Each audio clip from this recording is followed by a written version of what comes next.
Estamos en Gimel Amud Aleph, la página 3a. Tenemos una Mishnah, que ahora la vamos a estudiar, y una Gemara que es extremadamente cortita, tiene 3 líneas nada más. Pero para explicar estas 3 líneas, a los costados del Talmud, como yo ya expliqué en la primera clase, que tenemos Rashi y Tosafot, Rabbi Shlomo Yitzhaki en Francia, año 1100, Tosafot, los nietos, algunos nietos de Rashi, entre el año, 1150 o 1200 y 1500 más o menos, 1400, grandes, largas explicaciones. Entonces lo que vamos a hacer es, yo primero voy a leer el texto, así como está, tanto la Mishnah como la Gemara. No voy a explicar a propósito el texto cuando lo esté leyendo, simplemente lo voy a traducir y después voy a explicar, porque si no, no vamos a entender nada. Dice la Mishnah: Mami meidin anu es ishploini shegires es ishtoy. Nosotros testificamos, seguimos por supuesto con los testigos falsos, que fueron probados ellos falsos porque no estaban en el lugar, estaban en otro lado, etc. Vienen 2 personas y testifican que fulano se divorció de su esposa. Fulano se divorció, pero no le pagó la ktubá. De vuelta, no voy a explicar ahora, simplemente traduzco y después la explicación. No pagó la ktubá, lo que sea que es ktubá, ahora la vamos a ver un ratito. Pregunta la Mishnah: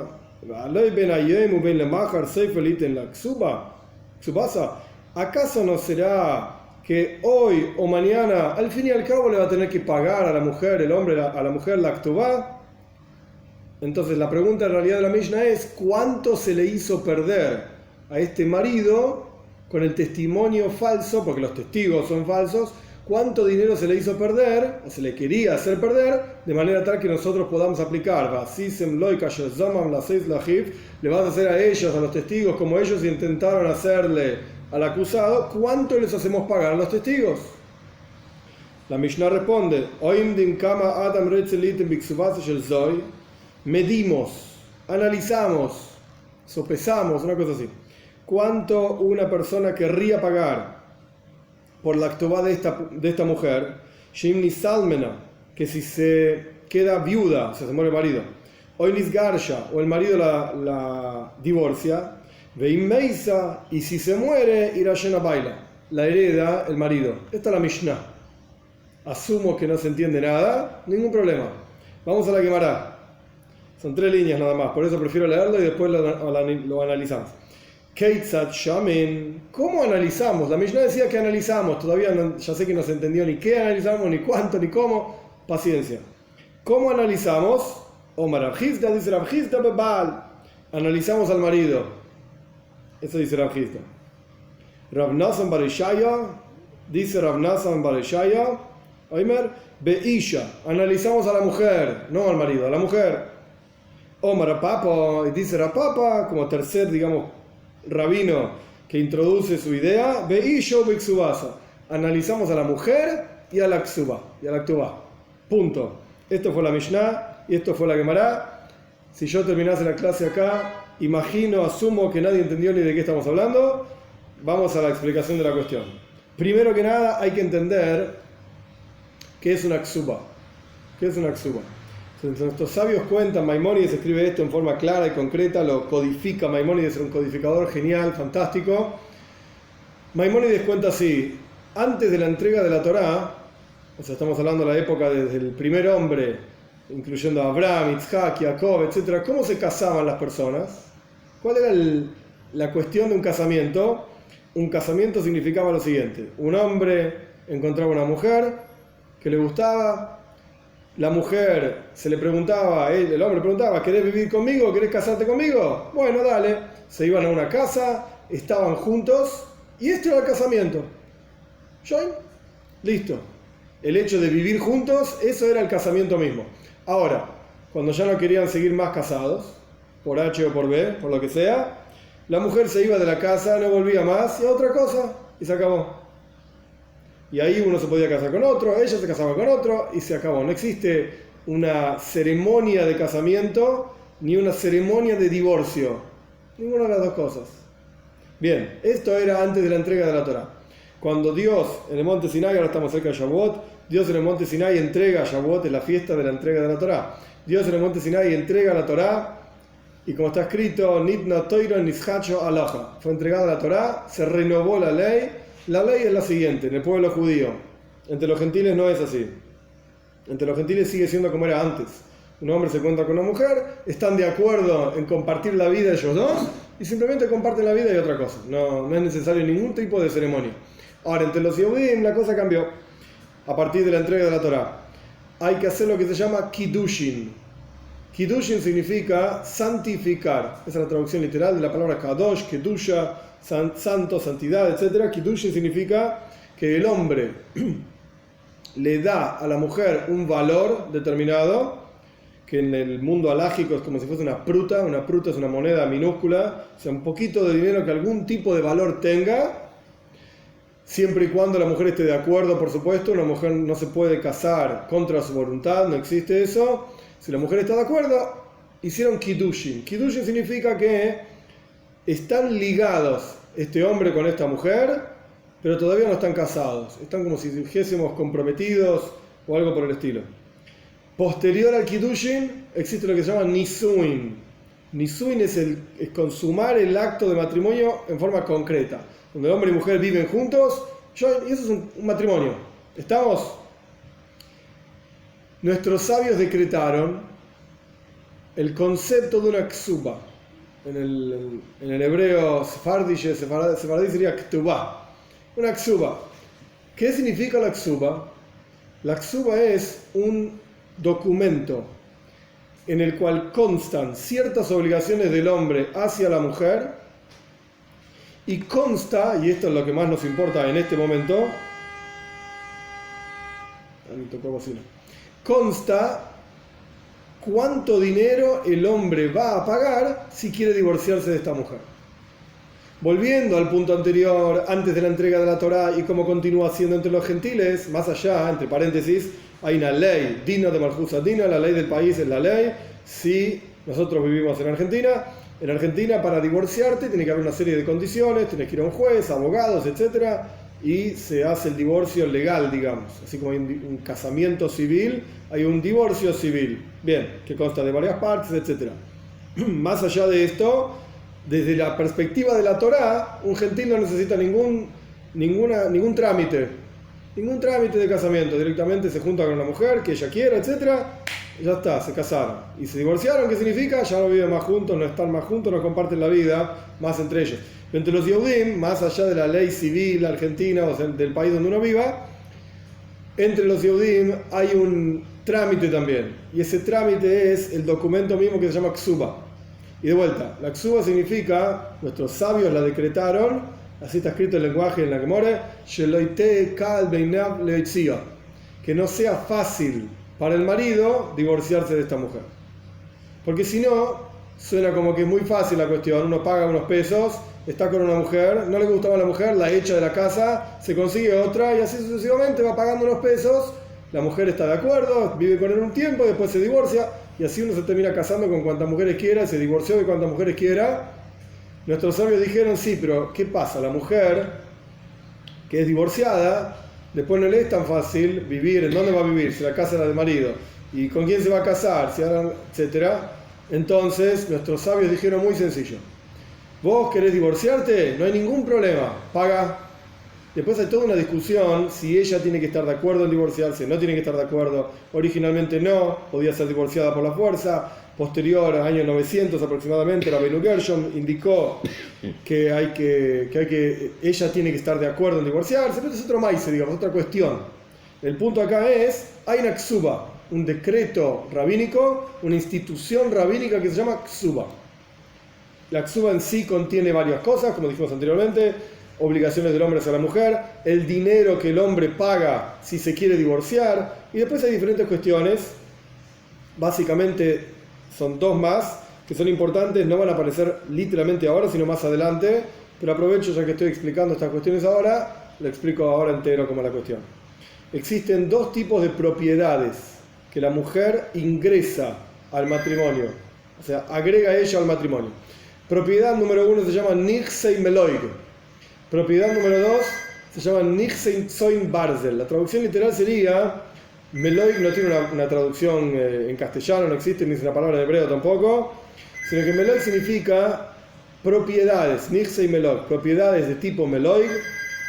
Meloig es como obtener beneficio, significa propiedades que la mujer tenía antes del matrimonio, antes de casarse, ella las trae como sociedad al matrimonio, el marido no es responsable por la manutención de estas propiedades, o sea que las propiedades se pueden caer, se pueden venir al tacho, digamos, y el marido puede, legalmente hablando, no hacer nada, y sin embargo el marido literalmente come, se dice en la oigel, ese es el lenguaje talmúdico, obtiene beneficios de esas propiedades. Por ejemplo, la mujer tiene un campo, entonces al ingresar al campo en la ksuba como Nixei Meloig, el marido utiliza ese campo, pero si el campo se rompe, si las vallas del campo, el cerco del campo se cae, no importa, el marido puede no hacer nada, y sin embargo obtiene todos los beneficios que surgen de ese campo. Este es un tipo de propiedades. Nixei Tzon Barzel, la traducción literal sería como propiedades que son ovejas de hierro. Suena rarísimo esto, pero el punto es que no se rompen, no se gastan. ¿Por qué? Porque el marido asume responsabilidad por esos campos o por esas propiedades. Y a pesar de que come los beneficios, pero tiene que pagar toda la manutención. Son dos tipos de propiedades, dos tipos de categorías, digamos, de propiedades que la mujer ingresa en el matrimonio. Esto se asienta en la ksuba. Hoy en día, en la gran mayoría de los casos, excepto literalmente excepciones raras, en la gran mayoría de los casos, en los matrimonios, digamos, comunes, no cuenta todo esto, no se agrega todo esto, no dice todo esto. De hecho, más aún, la ksuba es un documento preescrito en donde se llenan el nombre de la mujer, el nombre del hombre, los padres de ellos, el dinero que el hombre va a pagar, la fecha, el lugar, pero no hay este tipo de propiedades, no hay este tipo de cuestiones. Resumiendo, lo que a nosotros nos importa ahora es que en la ksuba figura un dinero, un número. En general es 100 o 200 money, que no es una moneda, digamos, actual, pero es un buen dinero, no es poca cosa, digamos. Entonces, si la mujer estuvo previamente casada, o divorciada, o almana, como es, viuda, etc., entonces la mujer, entre comillas, no es que ella valga 100, sino que la ksuba se asienta el número 100, money, de manera tal que el marido se autoobliga en el acto del casamiento si se quiere divorciar de su esposa, tiene que pagar 100. Esto es un caso. El otro caso común es una mujer que es besula, que es virgen, en la ksuba consta 200, número 200, que significa que si el marido se quiere divorciar de esta mujer, un año después, 2 años, 10 años, 20 años, 10 minutos después, no importa, tiene que pagar 200. Esta es la ksuba. Muy bien. Ahora vamos a releer toda la Mishnah. Y ahora vamos a tratar de entender toda esta cuestión que vimos anteriormente que parecía tan extraña. Vienen 2 testigos y testifican que este hombre se divorció de su esposa y no le pagó la ksuba. Entonces, ¿qué pasa acá? Lo primero que podíamos pensar, vamos a ver que la Mishnah nos va a decir que estamos equivocados y lo vamos a entender más claramente cuando analicemos bien a qué se refiere y la Gemara, etc. Pero lo primero que podíamos pensar es, un momentito. La ley es que cuando un hombre se divorcia de su mujer, le tiene que pagar la ksuba, un dinero. Acá, paréntesis, como ya hablamos varias veces en las clases talmúdicas de Talmud, no hay sentimiento, no hay por qué se quiso divorciar, a ver si arreglamos las cosas, se quieren mucho, no se quieren. En este momento no es eso lo que está en juego. Cerramos paréntesis. Acá lo que está en juego es dinero. Cerramos paréntesis. El hombre tenía que pagarle lo que dice la ksuba y no se lo pagó. Entonces cuando los testigos vienen y testifican en el juzgado que ellos saben que este hombre se divorció y no pagó la ksuba, ¿qué es lo que le estaban haciendo perder a este hombre? El dinero de la ksuba. El dinero de la ksuba. el valor que dice ahí, 100 en un caso, 200 en otro caso, o sea, cuanto fuere que diga el documento de matrimonio. Ese dinero es lo que le hacían perder. Entonces, pregunta la Mishnah, si esto es lo que le hacían perder, una vez que se mostró que los testigos son falsos porque estuvieron en otro lado y no vieron el divorcio, etc. Pregunta la Mishnah, ¿acaso no es que hoy o mañana el tipo este iba a pagar la ksuba? ¿Qué significa hoy o mañana? Si el hombre se divorcia, tiene que pagar la ksuba. Si el hombre se muere antes que la mujer puede exigir de los herederos que le pague la ksuba también. Entonces, hoy, mañana, ¿qué diferencia hay? Iba a pagar la ksuba. Por eso, lo que la Mishnah concluye, si bien no es 100% claro, y eso es lo que dice la Gemara, no es 100% claro la cuestión, el punto es, no le estaban haciendo perder el dinero completo de la ksuba. No es eso. Porque en algún momento el tipo la iba a pagar. Entonces, lo paga antes, la paga después, pero pagarla iba a pagar igual. De hecho, la próxima Mishnah va a discutir el tema de si uno tiene un préstamo a un plazo determinado y de repente los testigos testifican, testigos falsos, que el plazo es menor. Entonces ahí se discutirá qué pasa, cuánto dinero le hicieron perder a esta persona por reducir el plazo del préstamo. Pero sea como fuera, acá el punto es cuánto dinero le estaban haciendo perder realmente los testigos al marido. Esto es lo que dice la Mishnah. Oimdim, analizamos lo siguiente. ¿Cuánto una persona pagaría por la ksuba de esta mujer? ¿Qué pasa? La mujer tiene un documento, un papel en la mano. El papel dice, mi marido cuando me quiera divorciar me tiene que pagar 200. Vamos a poner para hacer sencillo 200 pesos, que son mucho más, pero no importa. 200 pesos. Entonces la mujer esta necesita plata por alguna razón y el marido no le da. ¿Qué hace? Va al mercado, digamos, y vende su ksuba. ¿Qué significa vende la ksuba? Va a un inversionista y el inversionista ve el documento dice 200. Es como vender un cheque, el cheque dice 200, pero en la práctica ¿tenés 200 ahora? No, es un papel. Entonces, en el caso de un cheque, digamos, si está todo bien y no es un cheque sin fondos, etc., tarde o temprano, cuando el cheque dice, lo vas a cobrar. Cheque diferido, digamos, de pago diferido, lo vas a terminar cobrando. Hoy, mañana, e incluso en el caso del cheque, uno sabe exactamente cuándo lo va a cobrar. Pero en el caso de una ksuba no. En el caso de una ksuba no. ¿Por qué? Porque puede ser que el marido la divorcie, puede ser que no la divorcie. Puede ser que el marido se muera antes que ella y por lo tanto ella va a cobrar la ksuba. O puede ser que ella se muera antes que el marido. En ese caso el marido hereda todo lo de la ksuba. Entonces ella no cobra nada si está muerta. Y los herederos de ella tampoco cobran. Entonces aquí hay una duda. Cuando el inversor compra el documento de la ksuba, si bien la ksuba dice 200, el inversor paga 50, 60, 70. Porque hay una duda acá.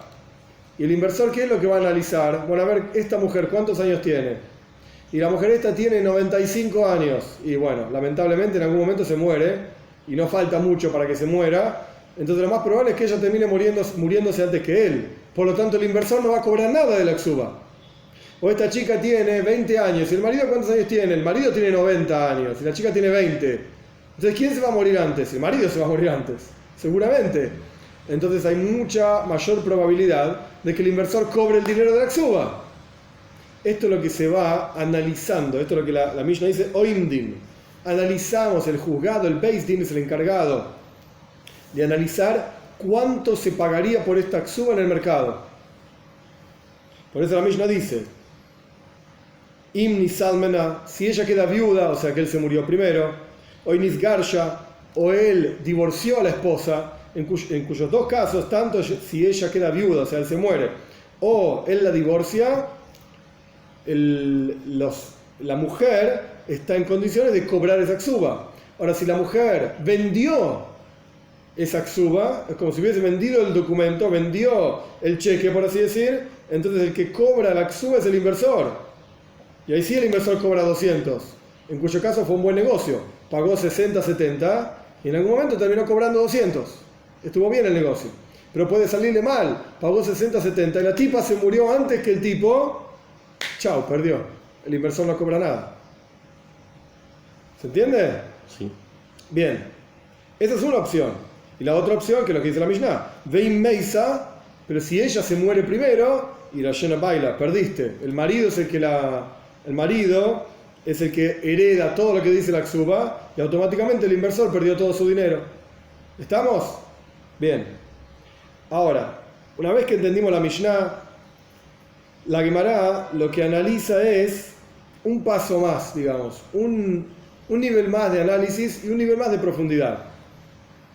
Y acá la cuestión es un poco compleja, por eso yo expliqué al comienzo de la clase, tenemos un Rashi largo, un Tosfos largo, que básicamente es interesante pero dicen lo mismo, nada más que Tosfos trae un ejemplo, Tosafot trae un ejemplo que Rashi no trae, pero el concepto que transmiten es exactamente, hasta donde yo entendí por lo menos, es exactamente el mismo. Y la cuestión es así, hay algo que se llama en la halajá, y esto es algo que no solamente se refiere a Ksubois, a la Ktubá, al matrimonio, sino que se refiere a todos los aspectos de la halajá, se llama Toivas Hanaa.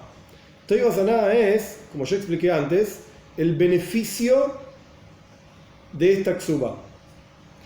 En el caso de, por ejemplo, una mujer tiene una Ksuba que vale 200 y va al mercado, donde sea que compren estas cosas para vender un cheque, el mercado financiero, lo que sea, y la mujer vende esta Ksuba, ya dijimos que no se paga 200, ningún inversor va a pagar los 200 que dice la Ksuba, porque hay una duda, hay un safek, se dice en hebreo, hay una duda de si realmente vas a poder cobrar ese dinero o no. Entonces le van a pagar menos de lo que dice en el documento. ¿Estamos?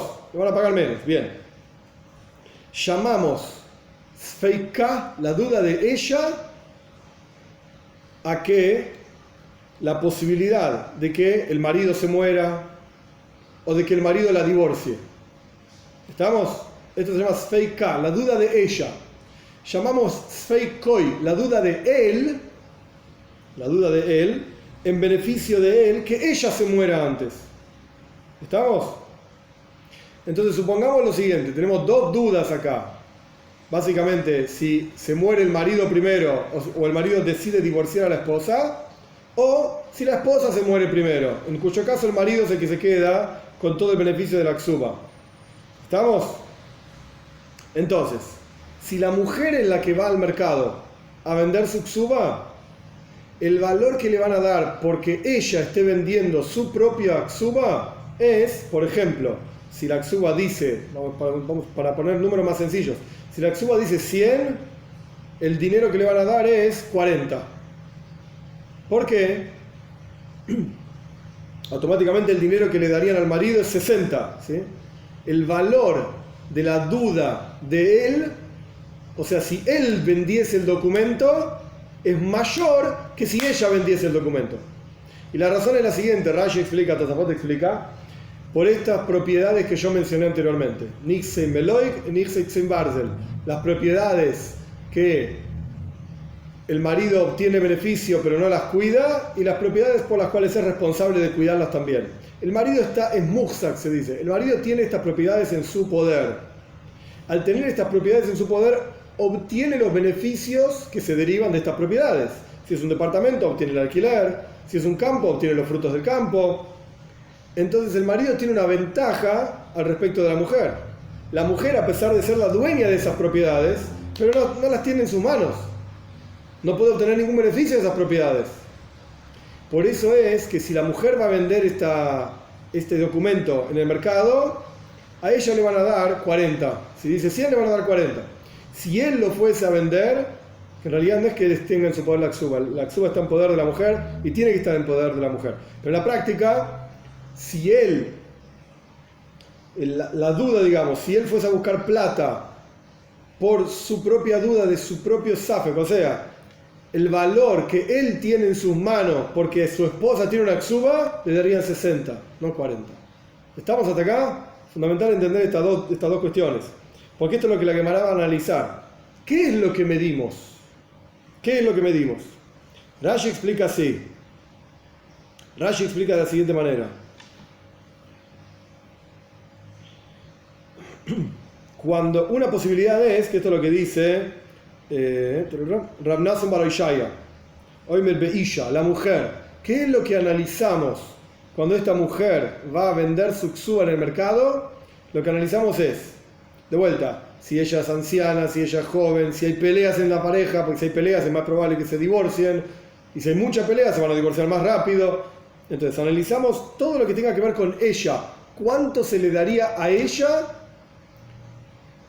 para comprar la ksuba? Se llama toiva saná, el beneficio de esa ksuba. Que si ella queda viuda o si ella es divorciada, el inversor cobra la ksuba. Bien, si dijimos que le dan 40, si le dijimos que le darían 40, no es que los Eidim Zememim, no nos olvidemos que acá hay dos testigos que estamos tratando de analizar cuánto tienen que pagar. No es que los Eidim Zememim, los testigos falsos, pagarían los 40 que le daría cualquier inversor a la mujer esta por su ksuba. No. ¿Qué es lo que hacemos? Analizamos cuánto esta ksuba vale de acuerdo a la edad de la mujer, la cualidad de la pareja, etcétera, etcétera. Dijimos que esto vale 40, un inversor pagaría 40, muy bien. Automáticamente 60 es lo que pagarían por lo del marido. Hacemos 60 menos 20, lo que pagan es 20. ¿Por qué? Porque los 40 el marido los pagaría felizmente. Si la mujer le fuese a vender la ksuba a su propio marido, el marido pagaría 40. Sin duda. En lugar de tener que pagar 100 el día que se divorcie, el marido prefiere comprarle, por así decir, la ksuba a su mujer. Esto es por así decir porque no existe en la práctica halágicamente, pero en el término de los cálculos financieros, el marido le compraría la ksuba a su mujer por 40 pesos y después la divorcia, en lugar de pagarle 100, le paga 40. Entonces 40 no es lo que le hacían perder, porque 40 él hubiese pagado. Lo que le hacían perder es la diferencia entre lo que le pagarían a ella y lo que le pagarían a él. Porque si él fuese a vender su ksuba, por así decir, entre comillas, no es que esté suponiendo, pero no importa, si él lo fuese a vender, le pagarían 60. Pero lo fue a vender ella primero, entonces le pagarían 40, lo que le hicieron perder es 20. ¿Se entiende esto? Es un poco complicado, pero así es el Maiser.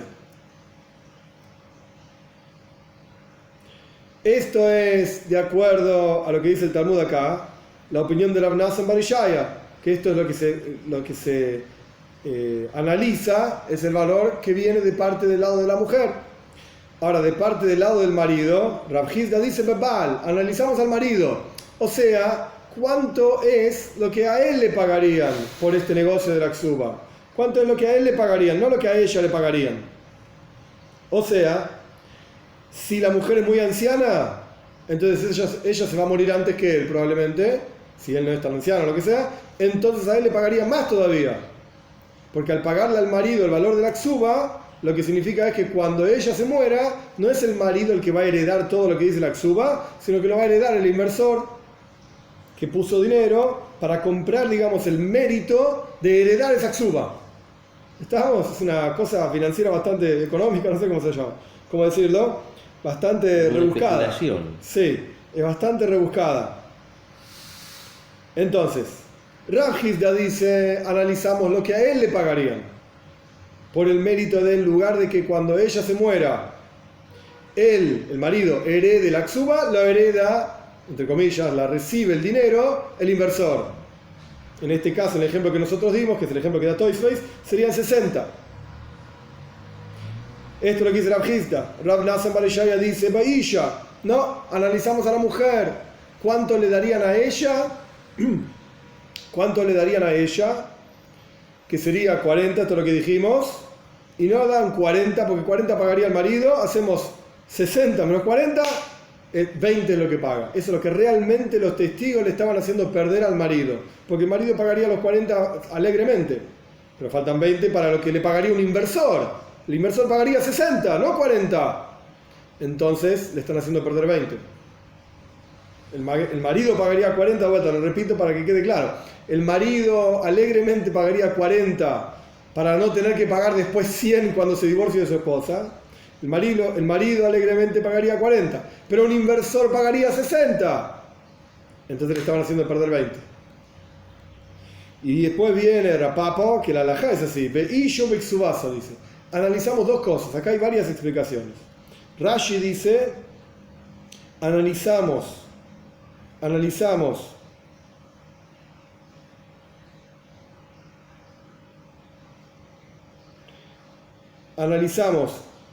a la mujer y analizamos las propiedades que en la ksuba también figuran. Esas propiedades le estaban haciendo perder al marido, los testigos le estaban haciendo perder al marido al decir que se divorció y no le pagó. Porque estaban impidiéndole al marido tener beneficio de esas tierras en vida de ella. Si el tipo se divorció, el tipo ya no puede obtener más beneficios de esas tierras porque no son de él, son de la esposa. Solamente pasan a ser de él si ella se muere.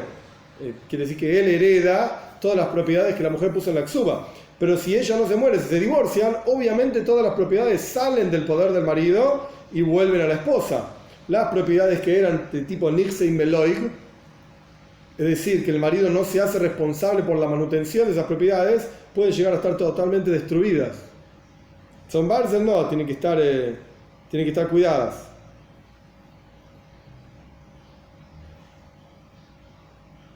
Entonces, ¿qué diferencia hay entre Rav Nassan bar Ishaya y Rav Papa? Rav Nassan bar Ishaya decía, lo único que analizamos es a la mujer, es decir, el valor que aparece en la ksuba, 100, 200, etc. En el ejemplo que nosotros dimos eran esos famosos 40 de estos 100. Pero la Papa agrega, también hay que analizar el valor, el beneficio que el marido estaba obteniendo de las propiedades que figuran en la ksuba que la mujer trajo al matrimonio. Eso también le estaban haciendo perder. De repente, si la mujer tenía un departamento y la mujer, ese departamento, le estaba alquilado y la mujer estaba obteniendo beneficio de ese departamento, ese alquiler, ese beneficio automáticamente pasaba al marido. Ahora, cuando el marido se divorcia, ese beneficio, ese alquiler de ese departamento dejó de estar en manos del marido, volvió a estar en manos de la mujer. Entonces, cuando los testigos testificaron que el marido la divorció, no le hicieron perder solamente la ksuba, le hicieron perder la ksuba más el valor del alquiler. Entonces, esto es lo que dice la Papa. Analizamos esto. Esto es lo que dice Rashi. El Rambam explica de otra manera. El Rambam dice que ksubasa significa que analizamos a la mujer cuánto es el valor de la ksuba, el papel, y cuánto, de vuelta, como yo dije antes, si la mujer es anciana, si el marido es anciano, si se llevan bien, se llevan mal, hace cuánto que están casados, y así sucesivamente. Pero sea como fuere, es interesante, es importante entender que no es que los testigos, es incorrecto pensar que los testigos le hacían perder todo el valor de la ksuba al marido, al decir que se divorció y no le pagó la ksuba a la esposa. Hay un cálculo que está en el medio, ese es el dinero que le hacían perder.